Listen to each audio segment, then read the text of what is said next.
mantém a fertilidade, né? Exato. Tá bom.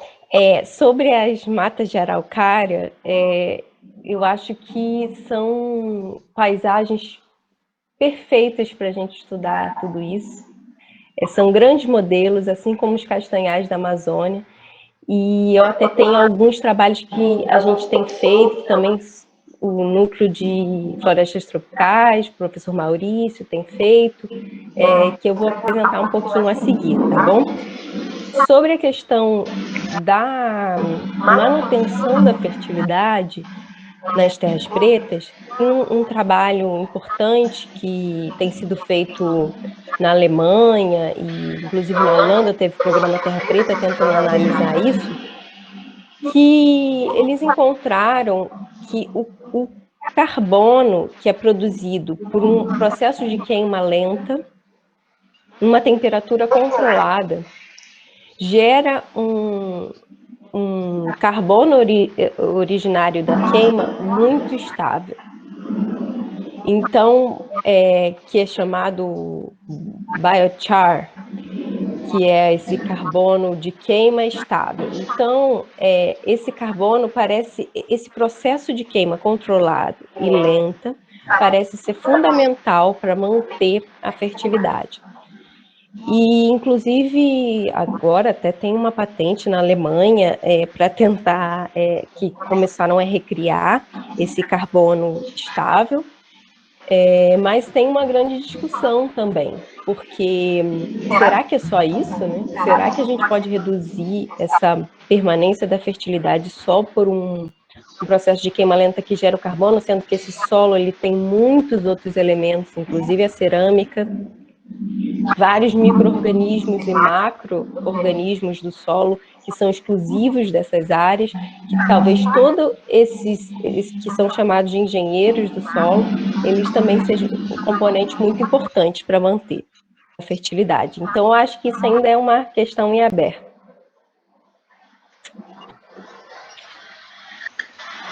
Ok, professora. Tem outra pergunta. Estamos vivenciando as queimadas dos biomas amazônico e pantanal e o grande avanço no cerrado das grandes culturas.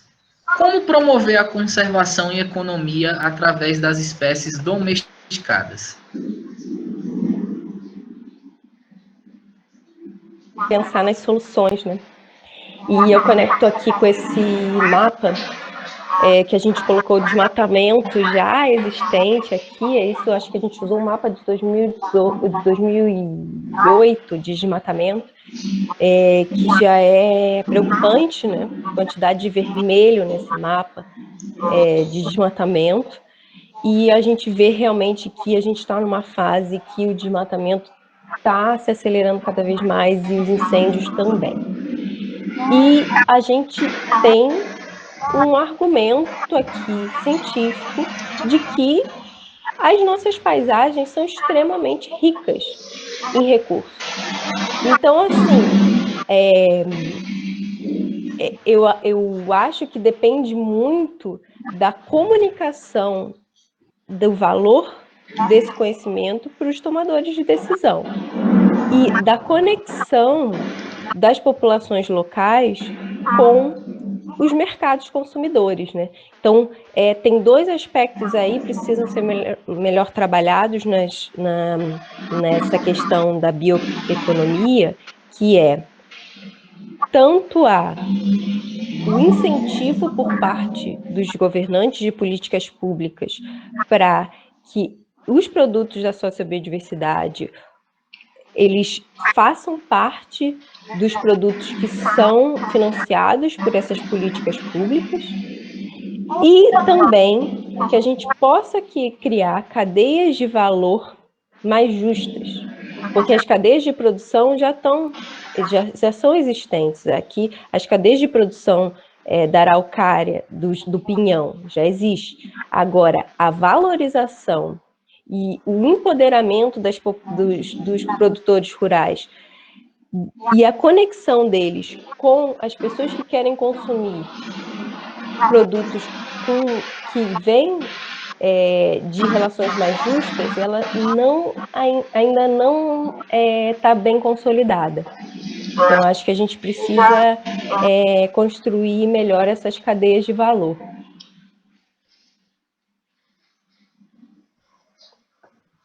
Tá claro? Perfeito, professora.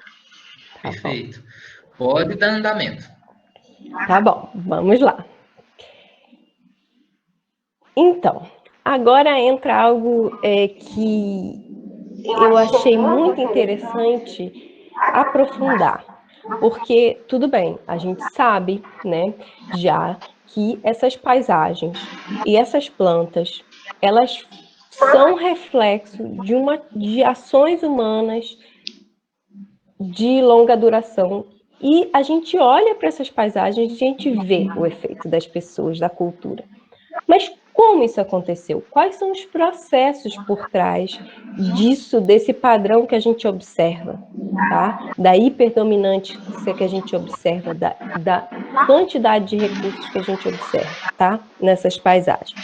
E aí que a gente foi atrás do conhecimento das populações tradicionais, das populações indígenas.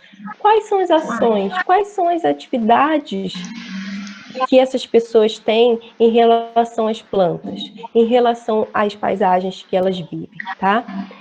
Nesse sentido, eu trago aqui, para esclarecer, uma das ações que depende não só do conhecimento local, mas também de estudos arqueológicos e estudos genéticos, que é para entender a domesticação, tá?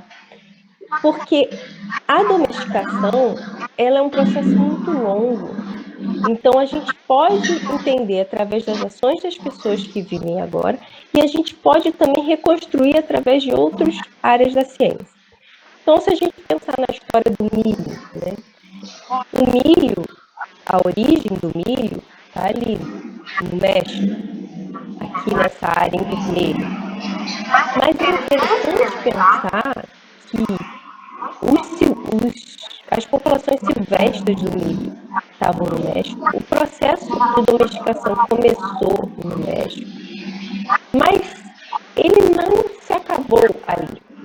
Então, o milho semi-domesticado foi levado para a Amazônia e teve outros eventos de domesticação, de seleção e propagação daquelas populações de milho que eram mais interessantes para aquelas pessoas que viviam na Amazônia, e ele já chegou lá há 6.000 anos atrás. Então, a gente está falando de uma história muito longa. No Uruguai tem evidência de milho há pelo menos 4.000 anos. Então, há quanto tempo que as pessoas estão selecionando e propagando? E esse processo de que diferentes culturas selecionam e propagam populações de milho de várias outras espécies diferentes leva a uma quantidade de variedades muito grande. Então, é o que o professor Charles chama de síndromes de domesticação. E o que a gente vê é muito drástico da pupunha, por exemplo, o fruto da pupunha. Ao longo de todos esses anos, de milhares de anos de domesticação, aqui tem os frutos de populações silvestres. E aqui do lado, os frutos bem maiores, aumentaram 200 vezes nesse processo. Então, o que a gente tem aí de elementos na domesticação de plantas? Tem o processo de selecionar aquelas que são mais interessantes, aqueles frutos, ou aquelas sementes, ou aquelas raízes, e propagar, trazer para próximo das casas, da sua casa, e cultivar. Só que tem um aspecto muito importante para produzir mudanças morfológicas e genéticas, que é o tempo. Então, precisa de tempo. E esse tempo e esse conhecimento, essa memória ainda está guardada nas populações que ainda domesticam essas plantas. Então, por isso que a gente foi atrás de o que as pessoas fazem, quais são essas práticas, essas ações das pessoas que domesticam essas paisagens. E é interessante que essas práticas, a que a gente chama dentro da engenharia, dentro da ecologia, práticas de manejo, dentro do conhecimento popular, que pelo menos o que eu consegui perceber, é que isso é chamado de zelo, cuidado. Então, o manejo local pode ser entendido como ações de cuidado. Quais são essas ações de cuidado, de zelo? Por exemplo, tirar os cipós de uma árvore, simplesmente, ou abrir embaixo dela para ela crescer.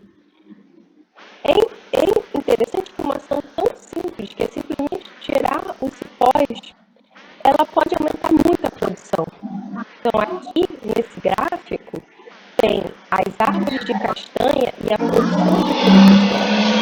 Em cinza escuro, as árvores que não tiveram corte de cipó. E em cinza claro, as árvores que tiveram. Tá? Com os anos, a gente vê que só o simples fato de tirar o cipó dessas castanheiras aumentou muito a produção. E isso é uma ação disseminada entre as comunidades tradicionais, pelo menos na Amazônia e em vários outros lugares. Além disso, tem a proteção. Então, quando a gente gosta daquela planta, a gente protege, né? Então, as populações locais protegem todos aqueles que gostam, como desde muda de pequenos juvenis até proteger os frutos para que ele não seja predado, tá? Então, isso aumenta a taxa de sobrevivência dessas plantas. Também tem uma interação muito importante com os outros animais, né? Então, o sistema, ele não é só a planta humana e só.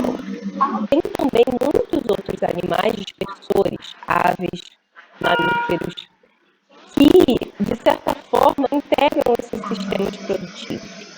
E as pessoas, elas reconhecem que eles exercem um papel importante. Então, se a gente for ler aqui uma das minhas entrevistas, o morador da comunidade Prainha, ali no Baixo Tapajós, me falou que no passado havia apenas uma palmeira de bacaba. Se tornou um bacabal, quando as pessoas começaram a jogar semente e os animais a espalharam.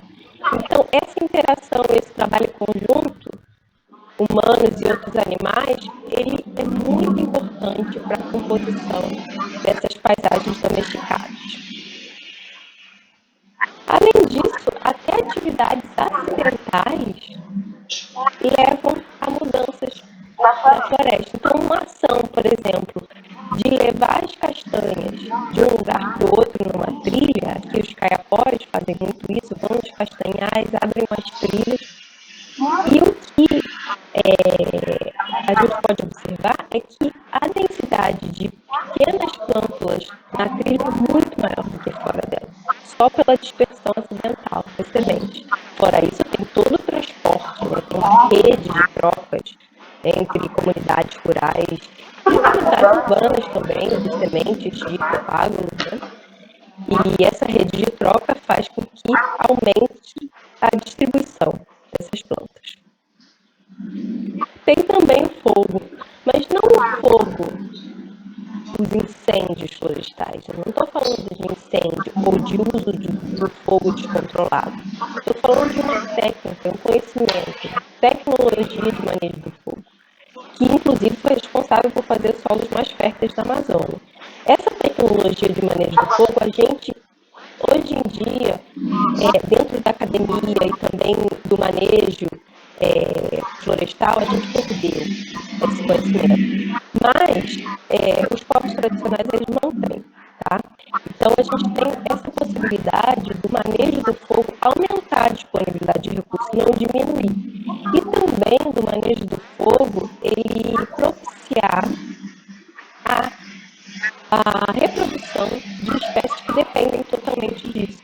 Então, há várias palmeiras do gênero Ataleia dependem do fogo para germinar. Inclusive variedades de mandioca, né? As roças de mandioca, elas manejadas tradicionalmente, se não tem uma dependem desse manejo. Mas é um fogo controlado. O cultivo propriamente dito, né, plantar, que é uma prática muito disseminada, mas esse cultivo nas roças tradicionais, ele é muito diverso, tanto em variedades quanto em formas de vida, em espécies que são plantadas, são verdadeiras agroflorestas. Né?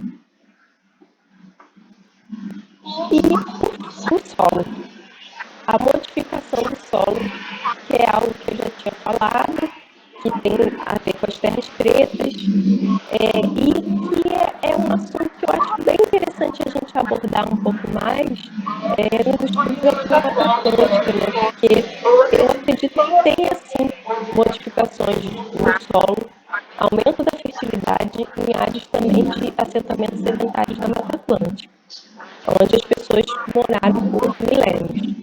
E ainda tem poucos estudos sobre isso. E aí, como vocês estão? Tem uma pergunta aqui. Tá bom. Essa interferência antrópica nas florestas, fazendo com que haja uma seleção entre as espécies, somente é aplicada às florestas tropicais, ou podemos estender às outras formações vegetais, como tundras, desertos e estepes. Assim, podemos concluir que a grande maioria das áreas evoluíram se adaptando ao ser humano e poucas coisas são, entre aspas, realmente naturais. Ótimo. Sim, a gente consegue ver esses efeitos em muitos ambientes diferentes. Eu estou falando das florestas tropicais aqui porque é onde eu me aprofundei meus estudos. Mas eu também li vários trabalhos muito interessantes de florestas temperadas. Por exemplo, um lugar que tem encontrado muitos vestígios que eles chamam de First Nations, que são os povos originários do Canadá. British Columbia, no Canadá, é a área mais preservada que tem de sistemas de lagoas, e eles têm encontrado algo que a gente encontra muito aqui no litoral catarinense, que são os sambaquis. E esses sambaquis têm solos muito mais férteis e têm composições de plantas diferentes. Então, é uma área que já tem evidências. Também áreas de florestas preservadas na França, temperadas, que estão em antigas ruínas romanas, também tem solos mais férteis e também tem uma riqueza de plantas até maior do que áreas que estão fora dessas ruínas romanas. Então, a gente vê que esses efeitos eles estão distribuídos por vários ecossistemas no mundo. Acontece que esses estudos são bem recentes, até porque eles dependem de um aspecto na ciência que tem crescido muito ultimamente, que é a interdisciplinaridade. Tá? Por quê? Porque para você entender o manejo humano ainda passado, você precisa usar várias técnicas, estudos, formas de entender o ecossistema que vão além de formas tradicionais da ecologia, por exemplo, do manejo, que é fazer inventários do que tem ali. Você precisa voltar no tempo. E para voltar no tempo, precisa colaborar com pessoas da arqueologia, da história, precisa, nesse sentido, de conhecer o conhecimento local, dialogar com a antropologia. Então, é muito importante para a gente conseguir olhar para melhor, entender melhor esse efeito em todos os ecossistemas, inclusive ecossistemas muito alterados pela ação até bem recente, como é o caso da Mata Atlântica, a gente precisa se aprofundar e se abrir para outras áreas do conhecimento. E, nesse sentido, o que a gente tem feito é olhar bastante para a área dos solos, né?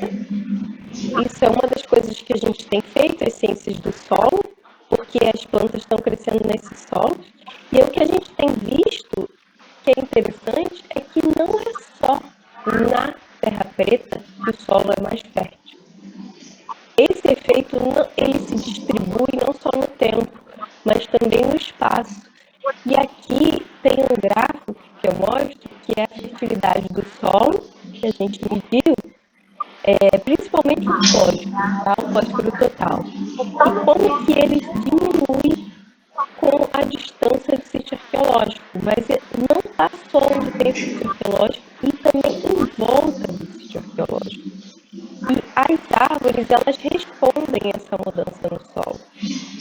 Mas para eu poder identificar essa área aqui de sítio arqueológico, eu preciso do trabalho dos arqueólogos, porque eu preciso entender se isso daqui é uma área de lixeira, é uma área de casa. Por quê? Porque as pessoas ocuparam essa área de formas diferentes. Então, o efeito também no solo vai depender da forma como essa floresta foi modificada. E o que a gente vê é que justamente nessas áreas de solos mais férteis são onde tem árvores com área basal maior. Então, além de aumentar a disponibilidade de recursos alimentícios, também pode ter um efeito na produtividade da floresta como um todo. Tá tudo bem aí?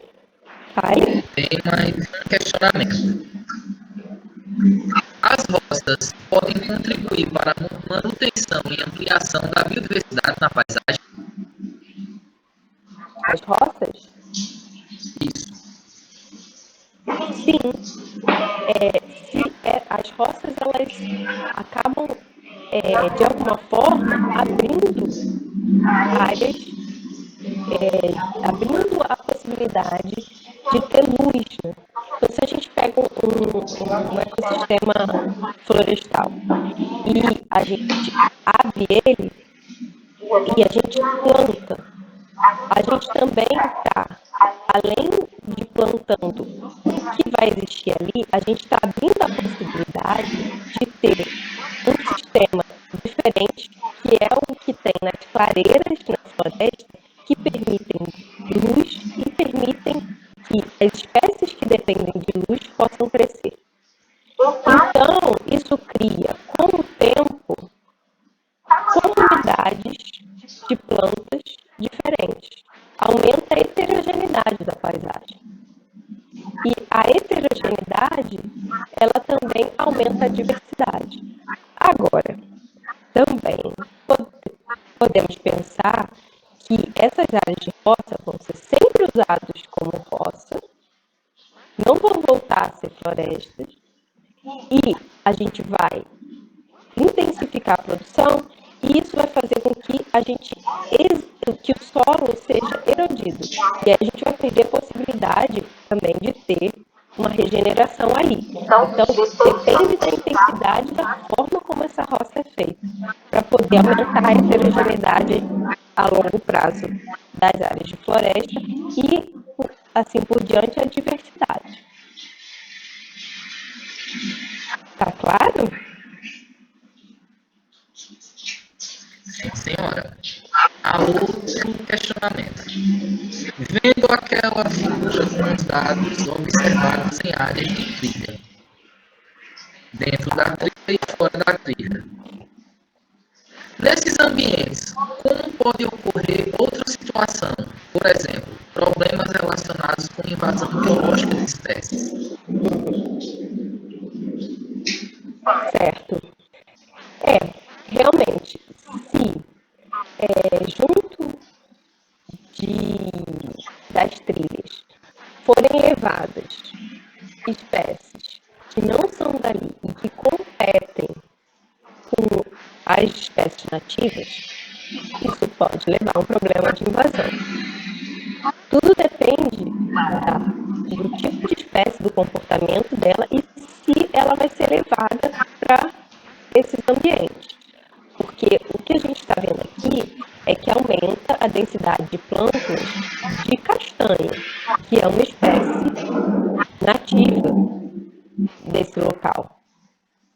Então, isso por si só não levaria a uma invasão biológica. Sim, se, junto com a castanha, for levado outras espécies que são invasoras, como pinos. Aí poderia.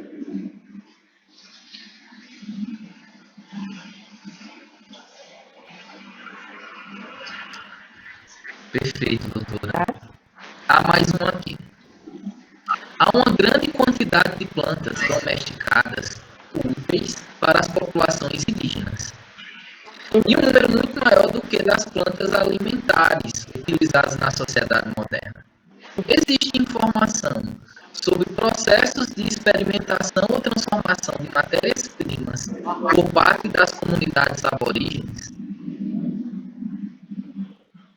Aborígenes, está querendo falar indígenas ou aborígenes da Austrália?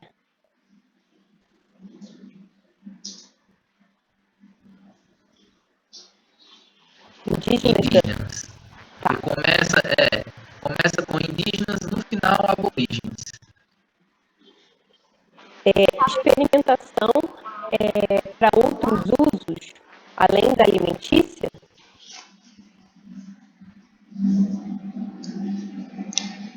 Eu queria saber, talvez você possa me explicar melhor. É geral. Experimentação ou transformação de matérias-primas dessas plantas domesticadas úteis para as populações indígenas. Sim, tem muito mais espécies dentro da nossa compilação, tá? E eu acho que isso tem a ver com o nosso olhar para as alimentícias. Tem muito mais proteinos, tá?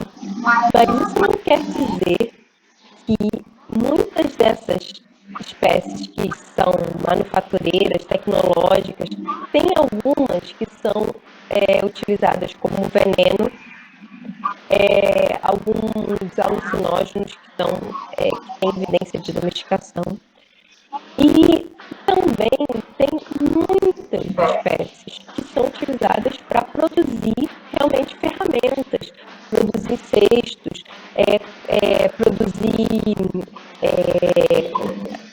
construir as telhas das casas. Então, esse conhecimento e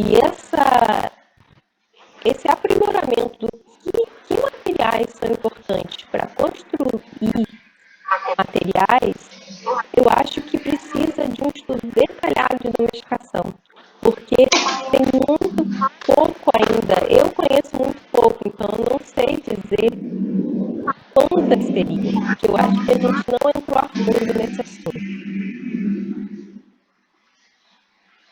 Perfeito. Outra pergunta, doutor, é a seguinte. Um dos maiores problemas ecológicos na Amazônia são as espécies exóticas que foram inseridas no meio ambiente amazônico para sanar um problema. No entanto, ocasionou outro, como, por exemplo, o NIM, que é uma espécie exótica que, ao triturar suas folhas e misturar em substrato, pode ajudar a combater a fusariose. No entanto, esta mesma espécie é tóxica para as abelhas, reduzindo a polinização das plantas. Muito utilizado pela população local para a urbanização urbana e rural. Como combater o ataque biológico de espécies exóticas poluidoras, causando um mínimo de impacto ambiental, levando em conta a quantidade dessa espécie na região? É uma excelente pergunta, importante, mas eu não tenho a resposta. Eu acho que a gente precisaria de um estudo detalhado qual o comportamento dessa espécie e quais são os mecanismos que estão envolvidos nessa invasão. E também de educação da população para não se utilizar de uma espécie que tem potencial de invasão. Mas, assim, como eu não sou especialista em invasão, eu deixo ainda em aberto. Aqui na UFSC, na ecologia, tem a Michele Dechum, que está trabalhando com invasão. Então, acho que seria interessante consultá-la, se quiser ir a fundo nisso. Obrigado, doutor. Pode dar segmento. Tá certo. Vamos lá agora. Vamos chegar na Araucária. Peraí, vamos lá. Agora chegamos no sul do Brasil, tá? Então a gente tem aqui um mapa da distribuição dos sítios arqueológicos ligados aos povos que deram origem ao G do sul do Brasil. Esses sítios arqueológicos, eles têm várias formas. Então, a gente encontra casas subterrâneas, montículos, aterros, anelares. Não sei se vocês já viram. Às vezes tem umas áreas mais altas, assim, no terreno, na serra, que parece que em volta tem um anel e que parece que é um morrinho, só que não é um morro de cupim clássico, e sim o que eles chamam, os arqueólogos de casas subterrâneas, ou estruturas subterrâneas que não são só casas. Também eram locais que eram utilizados de outras formas. E é interessante olhar para aqui tem uma foto dessas áreas de estruturas subterrâneas nas matas de Araucária. Essas estruturas subterrâneas eram onde viviam, há 2.000 anos atrás, esses povos do sul do Brasil. E foram justamente esses grupos que auxiliaram a expansão das florestas de Araucária nos campos. Porque se a gente olha aqui para essa representação da paisagem, a vertente virada para o sul, é esperado naturalmente ter árvores de araucária. Mas a realidade é que as árvores de araucária, as matas de araucária, estão distribuídas por toda a paisagem. E elas não seriam distribuídas outras áreas se não fosse os povos que carregavam essas sementes. E o pinhão é a principal base energética da alimentação desses povos. É muito encontrado nessas casas subterrâneas e está associado com uma vontade cultural de ter essas plantas próximos de suas casas. Então, as florestas de araucária são muito intimamente relacionadas com os povos G, e, além disso, elas são muito intimamente relacionadas com os produtores rurais hoje em dia, né? Então, a gente tem trabalhado também, o Mário tem feito doutorado aqui na ecologia com as árvores de araucária, e ele tem visto quantas variedades são conhecidas, né? E que essas variedades, elas produzem sementes em diferentes momentos do ano. As pessoas dependem economicamente dessas variedades. E também, o que tem acontecido é que as pessoas, muitas vezes têm cortado, né, os produtores rurais, as plântulas de araucária quando crescem por causa da legislação restritiva. Mas o que a gente percebe é que, na verdade, não é um interesse pessoal cortar. É muito mais uma atividade, uma legislação que veio e que diz que não pode cortar a araucária do que uma decisão das pessoas que gostariam até de ter araucária. Então, acho que essa visão de que as florestas de araucária, elas só estão aí por uma ação humana, ela reconstrói a forma como a gente deveria conservar essas florestas. O que vocês acham?